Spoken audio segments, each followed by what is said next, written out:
তারা বিচার করতে চায় না, বরং তারা এই অপরাধীদেরকে, এই প্রবোজকে এবং এই ছাত্রদলের সন্ত্রাসীদেরকে দায় মুক্তি দিতে চায়। আমাদের যে হামলা, শিক্ষার্থীদের উপর হামলা হলো, সেই শিক্ষার্থীদের সাথে হামলা করলো স্টাফ এবং হলের প্রবোজ।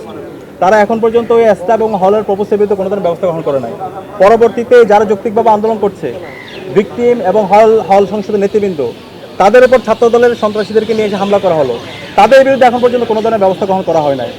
এর পরবর্তীতে এই বিচারের দাবিতে যখন শিক্ষার্থীরা গণতান্ত্রিকভাবে হলের অফিসের সামনে তালা দিল, এবং সেই তালা কেন দেওয়া হলো, কেন তাদেরকে তালা দেওয়ার কারণে বহিষ্কার করা হবে না, সেটার জন্য শিক্ষার্থীদেরকে, ভিকটিম শিক্ষার্থী এবং হল সংসদের নেতৃবৃন্দদেরকে তারা শোকজ নোটিশ পাঠালো। প্রথম দুটো স্টেজ বাদ দিয়ে থার্ড স্টেজ দিয়ে তারা বিচার শুরু করছে।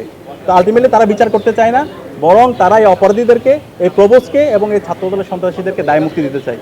সর্বস্তর শিক্ষার্থীদেরকে সাথে নিয়ে ডাকসু নির্বাচিত প্রতিনিধি, হল সংসদের প্রতিনিধি সহ আমরা সবাই সেখানে অবস্থান গ্রহণ করব। এটা শিক্ষার্থীরা আমাদেরকে নির্বাচিত করেছে ক্যাম্পাসের নিরাপত্তা নিশ্চিত করার জন্য।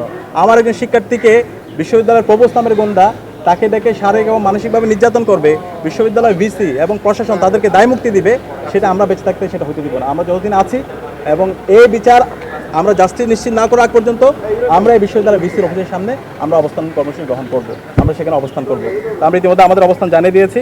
বিশ্ববিদ্যালয়ের ভিসি সর্বশেষ তিনি বলেছেন তিনি আবার তার গ্রুপের সাথে বসবেন যারা যারা এই তদন্তের সাথে জড়িত আছে, এবং তিনি ব্যবস্থা গ্রহণ করবেন। আমরা সেটা দেখতে চাই। যদি বিচার না হয় তাহলে আমরা আমাদের যৌক্তিকভাবে শিক্ষার্থীদের সাথে নিয়ে আমাদের অবস্থান কর্মসূচি আমরা জারি রাখবো।